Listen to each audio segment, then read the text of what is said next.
अशिता नागपाल और आप देख रहे हैं बात भारत की एपिसोड 14। आज के एपिसोड में हम उस मुद्दे पर बात करेंगे जिस बात पर बात भारत पिछले 75 सालों से कर रहा है। जी हाँ, रिजर्वेशन। यूं तो मैं दावे से कह सकती हूँ कि आपने कभी ना कभी तो ये जरूर सोचा होगा कि क्यों उन्हें 59% पर भी आपका फेवरेट कॉलेज मिला जो आपको 95% पर भी नहीं। क्यों आपकी ड्रीम जॉब महज एक ड्रीम बनकर रह गई, या फिर क्यों एक ही फैमिली की इतनी जनरेशंस को इतने प्रिविलेज, आखिर क्यों? क्या आपने भी कभी सोचा है कि is it even fair for us? But well, शायद आपको ये नहीं पता कि जिस समस्या का समाधान करने के लिए 7 दशक पहले रिजर्वेशन सिस्टम लाया गया था, वो समस्या आज 75 सालों बाद भी अभी भी एक समस्या है। तो आज इसी डिजर्व और रिजर्व की पहेली को सुलझाने के लिए हमारे साथ मौजूद हैं हमारे आज के पैनलिस्ट रिया, अरुण, अंशिका और अरिहंत। आप सभी का बेहद स्वागत है हमारे आज के इस कार्यक्रम में। तो रिया, मैं सबसे पहले आपसे शुरुआत करना चाहूंगी। जैसे कि हम बात कर रहे हैं रिजर्वेशन की, जो कि हमारे आज का चर्चा का मुद्दा है, तो आप हमारी ऑडियंस को बताइए कि आखिर ये रिजर्वेशन होती क्या है। देखिए, सिंपल टर्म्स में अगर मैं आपको बताऊं कि रिजर्वेशन का मतलब होता क्या है, तो रिजर्वेशन का मतलब होता है अंडर प्रिविलेज कम्युनिटी को अपने आप को रिप्रेजेंट करने का मौका मिले, जैसे कि गवर्नमेंट सेक्टर में, एजुकेशनल इंस्टीट्यूशन में और लेजिस्लेचर में, मतलब कि इलेक्शंस में। मतलब उनको पूरा अधिकार होना चाहिए वोट देने का। रिजर्वेशन सिस्टम को एफर्मेटिव एक्शन भी कहा जाता है। वो रिजर्वेशन जो कि पॉजिटिव डिस्क्रिमिनेशन होता है। जैसे कि मैं आपको इसका एक एग्जाम्पल दे के बताना चाहूँगी। एक घर में 2 बच्चे हैं और एक बच्चा बीमार हो जाता है, तो वो डॉक्टर के पास जाते हैं और डॉक्टर कहता है कि इस एक बच्चे की आपको खुराक बढ़ानी होगी। तो क्या आप दूसरे बच्चे की खुराक को कम करके उस बीमार बच्चे की हेल्थ को ठीक करने की कोशिश करेंगे, या फिर आप समानता रखेंगे? आप अपने परिवार में अपने इसमें समानता मानते हैं, तो अपने देश को अपना पूरा परिवार मान के चलें। तो ये रिजर्वेशन सिस्टम काफ़ी मुझे लगता है ठीक है। मैं किसी हद तक रिजर्वेशन सिस्टम का समर्थन करती हूँ। और साथ ही मैं आपको ये भी बताना चाहूँगी कि रिजर्वेशन को जो है इंडिया में इंट्रोड्यूस किया गया था 2 कारण की वजह से। एक, अपने पास को रेक्टिफाई करने के लिए, और दूसरा, अपने जो ऐतिहासिक अन्याय यानी कि हिस्टोरिकल अनजस्टिस जो हुआ करते थे बैकवर्ड क्लासेस के अगेंस्ट, उन चीज़ों को कंट्रोल करने के लिए जो है इंडिया में रिजर्वेशन सिस्टम लाया गया। और हम देख पा रहे हैं किसी हद तक जो है ये हो भी रहा है। और साथ ही काफ़ी मोटिव भी थे, जिसमें एक पहला मोटिव ये था to provide an equal platform to everyone irrespective of their caste, यानी कि सभी को इक्वल अपॉर्चुनिटी मिलनी चाहिए। किसी भी तरह का भेदभाव नहीं होना चाहिए कि वो छूत अछूत इस तरीके का नहीं। पहले के ज़माने में हमने काफ़ी जो ऊंच नीच काफ़ी देखा था, बट लेकिन अब मुझे ऐसा लगता है कि रिजर्वेशन पॉलिसी के आ जाने से किसी हद तक ये चीज़ें कंट्रोल हुई हैं। जी, रिया ने बहुत अच्छे से समझाया कि रिजर्वेशन सिस्टम होता क्या है, और इन्होंने इस मुद्दे पर भी बात की कि आखिर इसकी शुरुआत कहाँ से हुई। तो अरिहंत जी, मैं आपसे जानना चाहूँगी कि आखिर इस रिजर्वेशन सिस्टम के इंडिया में आने के और क्या-क्या कारण थे, इस पर थोड़ा सा प्रकाश डालिए। जो रिजर्वेशन इंडिया में आया वो आया 1932 में, जो पूना पैक्ट के अकॉर्डिंग इंडिया में रिजर्वेशन आया, जो महात्मा गांधी जी और BR अम्बेडकर के बीच 24 सितंबर 1932 में यरवड़ा जेल पुणे में एक एग्रीमेंट हुआ था, जिसको पूना पैक्ट कहा गया। उसमें BR अम्बेडकर ने मांग रखी थी कि जितने भी लोअर क्लास के लोग हैं उनको अपना इलेक्शंस में बराबर का पार्टिसिपेशन रहे। इसलिए उन्होंने कहा था कि हमारे लिए ब्रिटिश पार्लियामेंट में कुछ प्रॉपर सीट्स रिजर्व रखी जाएं। तो इसको लेकर महात्मा गांधी जी और BR अम्बेडकर के बीच समझौता हुआ, और उसमें 148 सीट्स SC कैटेगरी और ST कैटेगरी के लिए रिजर्व की गई थी। तो ये थे ऑफिशियल शुरुआत थी इंडिया में रिजर्वेशन को लेकर। फिर 1935 में ब्रिटिश पार्लियामेंट ने एक कमीशन बनाया, जिसमें उन्होंने कहा गया कि हम पूरे इंडिया में ऐसा सर्वे करवाएंगे जिनकी हम ये लिस्ट बना सकें कि कौन कौन SC और SC कैटेगरी में आते हैं। आफ्टर इंडिपेंडेंस इंडियन कॉन्स्टिट्यूशन में रिजर्वेशन की जो पहले जो बेसिस थे वो थे कास्ट बेसिस पे रखे गए थे। SC कैटेगरी और ST कैटेगरी। SC कैटेगरी को 15% रिजर्वेशन दिया गया और ST कैटेगरी को 7.5, उनकी पॉपुलेशन के बेसिस पर उनको रिजर्वेशन दिया गया। और 1970s में 70 के दशक में आते आते ये मांग उठी कि SC ST के अलावा भी और ऐसी कम्युनिटी है जो अभी बैकवर्ड क्लास में आती है, जिसको OBC नाम दिया गया, अदर बैकवर्ड क्लास।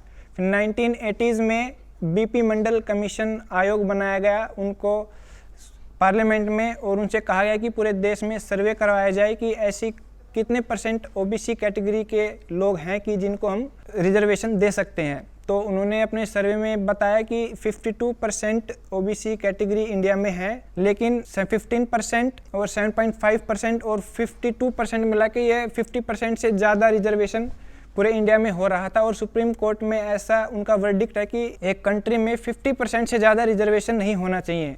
तो उन्होंने सिर्फ 27% रिजर्वेशन ओबीसी कैटेगरी को दिया था। 2019 में 104 अमेंडमेंट इन कॉन्स्टिट्यूशन, उसमें कहा गया कि जनरल कैटेगरी को भी 10% रिजर्वेशन फाइनेंशियल बेसिस पर दिया जाएगा और जिनकी एनुअल इनकम 8 लाख से कम है वो इस कैटेगरी में आएंगे कि उनको भी रिजर्वेशन दिया जा सके। जैसे कि हमें अरिहंत ने बताया कि कैसे रिजर्वेशन की शुरुआत इक्वालिटी के लिए हुई थी, लेकिन मेरे हिसाब से ये कहना गलत नहीं होगा कि आज के ज़माने में ज़्यादातर लोगों का ये मानना है कि रिजर्वेशन इक्वालिटी के अगेंस्ट जा रहा है। तो अंशिका जी, आपका क्या मानना है इस बात पर? तो सबसे पहले हम बात करेंगे कि अगर हम देखें कि रिजर्वेशन क्यों दिया जाता है, तो जैसे कि मेरे फेलो पैनलिस्ट ने भी बताया कि आज के टाइम पे अगर हम देखें कि एंशियंट टाइम से हम देखते आ रहे हैं कि लोअर कास्ट जो weaker section of the society है उनके साथ कितना ज़्यादा भेदभाव हो रहा है।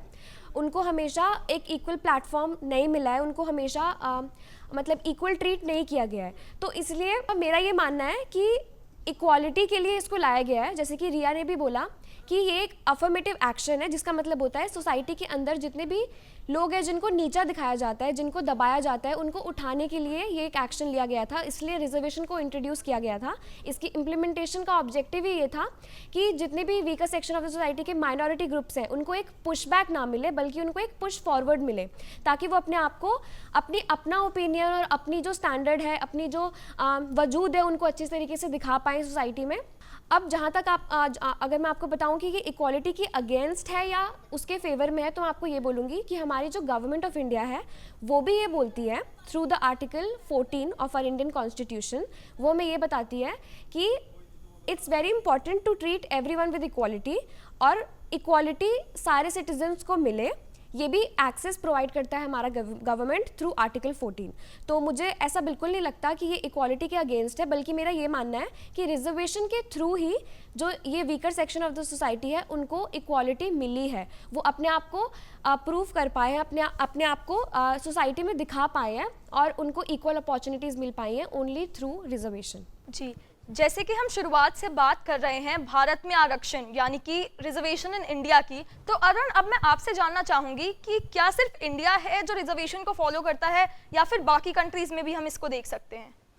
याशिता, बात करते हैं जैसे पहले भारत की, तो भारत में जो है आरक्षण बहुत पहले से लागू है, और अगर हम बात करें भारत से जो अलग जो देश हैं उनमें भी जो है आरक्षण पूरा दिया जाता है, एक बैलेंस बना के रखना पड़ता है। तो सबसे पहले मैं बात करूँ जैसे पाकिस्तान में, तो पाकिस्तान में 5% दलित हैं जिनको 6% आरक्षण दिया जाता है। फिर बात करता हूँ मैं साउथ अफ्रीका की, तो साउथ अफ्रीका में की जो क्रिकेट टीम है उसमें 4 अस्वस्थ क्रिकेटर जो हैं उनका होना बिल्कुल चयन तय है, क्योंकि उसमें एक बैलेंस बना के रखना पड़ता है कि हर इंसान को एक अपॉर्चुनिटी मिले। उसके बाद स्वीडन में जो है एक्शन एफर्मेटिव के तहत उसमें जो है हर वर्ग को पूरा आरक्षण दिया जाता है। चाइना है, कनाडा है, साउथ अफ्रीका है, रशिया है। अगर हम बात करें कनाडा की, तो कनाडा में जो है अल्पसंख्यक जो लोग हैं उनको जो है आरक्षण दिया जाता है। एग्जाम्पल में हम कह सकते हैं कि जो हमारे सिख हैं, सिख जो है इंडिया को, भारत को छोड़ के जाते हैं, वो कनाडा जाते हैं, इसलिए जाते हैं कि उनको वहाँ पर आरक्षण अच्छी तरीके से दिया जाता है। तो ऐसे बहुत सी कंट्रीज हैं जिनमें आरक्षण अभी भी लगा हुआ है। तो रिया, अब मैं आपसे जानना चाहूंगी कि हम रिजर्वेशन की बात तो कर रहे हैं, पर रिजर्वेशन किसको और किस बेसिस पर और कितना दिया जाता है? जैसे आपने पूछा कि किसको दिया जा रहा है, तो सबसे पहले मैं आपको कैटेगरी वाइज बताना चाहूँगी यशिता। तो सबसे पहले एससी कैटेगरी, जिन्हें 15% रिजर्वेशन दिया जा रहा है गवर्नमेंट सेक्टर में और एजुकेशनल इंस्टीट्यूशन में। और उसके बाद आते हैं एसटी यानी कि शेड्यूल्ड ट्राइब, जिनको 7.5% की रिजर्वेशन मिली हुई है, वही सेम गवर्नमेंट सेक्टर्स में और एजुकेशनल इंस्टीट्यूशन में। और उसके बाद आते हैं ओबीसी यानी कि अदर बैकवर्ड क्लासेस, जिनको 27% जो है रिजर्वेशन दी गई है सेम गवर्नमेंट सेक्टर में और एजुकेशनल इंस्टीट्यूशन में। फिर उसके बाद आते हैं अपना जो अभी कुछ साल पहले ही ऐड किया गया है हमारे इसमें EWS यानी कि इकोनॉमिकली वीकर सेक्शन, जो कि अभी रिसेंटली ऐड की गई है, जो कि खासकर जनरल कैटेगरी के लोगों के लिए बनाई गई है। इसकी जो रिजर्वेशन मिली हुई है वो 10% सीट्स मिली हुई हैं, वही सेम एजुकेशनल इंस्टीट्यूशन और गवर्नमेंट सेक्टर्स में। और उसके बाद आते हैं PWD, उनको 4% की जो है रिजर्वेशन दी गई है। तो इससे ये तो क्लियर हो गया कि 60% जो रिजर्वेशन है वो वेरियस कैटेगरीज को दी गई है, जो कि SC है, ST है, EWS है, OBC है। बाकी जो 4% रिजर्वेशन है वो PWD को दिया गया है। This also means that 40% are available in the merit and in this merit seat, इस मेरिट सीट में सिर्फ जनरल कैटेगरी के लोग नहीं, बाकी जो वेरियस कैटेगरीज हैं जैसे कि SC हो गया, ST हो गया, EWS हो गया, ये सारी की सारी जितनी भी कैटेगरीज हैं वो आपस में कम्पीट कर सकती हैं। आपको साथ में ये भी बता दूं कि इसके काफ़ी और भी बेसिस हो सकते हैं, जैसे कि इकोनॉमिकल हो गया, एजुकेशनल हो गया, सोशल हो गया। इकोनॉमिकल मतलब कि सभी को जो है फाइनेंशियली स्टेबल करना, कि मतलब वो लोग स्टेबल रहें, कहीं ऐसा ना हो कि कोई ज़्यादा है और कोई कम है जैसे पहले होता था। और जैसे कि सोशल हो गया कि ऊंच नीच जैसी चीज़ें नहीं होनी चाहिए समाज में, सब एक तरीके के होने चाहिए, सबको समान अपॉर्चुनिटी मिलनी चाहिए, सबको हायर एजुकेशन मिलनी चाहिए और एजुकेशनल सबको पूरा पूरा अधिकार होना चाहिए अपना। जो वो जिन्हें जो पढ़ना है वो ये नहीं होना चाहिए कि जो कुछ पिछड़े वर्ग के लोग हैं उन्हें ना मिले। तो ये रिजर्वेशन पॉलिसी कहीं ना कहीं मेरे हिसाब से ठीक है, जो लोग पहले नहीं कर पाते तो वो उनको प्रॉपर अपॉर्चुनिटी दी जा रही है हायर एजुकेशन के लिए, तो मेरे लिए ये ठीक है और मुझे सही लगता है। तो जैसे कि हमने इस एपिसोड की शुरुआत में भी बात की थी कि how a person gets reservation in every aspect of their life. उदाहरण के तौर पर गवर्नमेंट स्कूल्स, फिर गवर्नमेंट कॉलेजेस, फिर government jobs and even in promotion in government jobs. तो अरिहंत, मैं आपसे ये जानना चाहूँगी कि ये किस हद तक सही है, जबकि मैं आप लोगों को ये बता दूं कि जब रिजर्वेशन सिस्टम की शुरुआत हुई थी तो ये कहा गया था कि सिर्फ ये कुछ समय के लिए है, जब इन वर्गों की हालत सुधरने लगेगी तो हम इस रिजर्वेशन सिस्टम को अबॉलिश कर देंगे। पर आज 75 साल हो चुके हैं।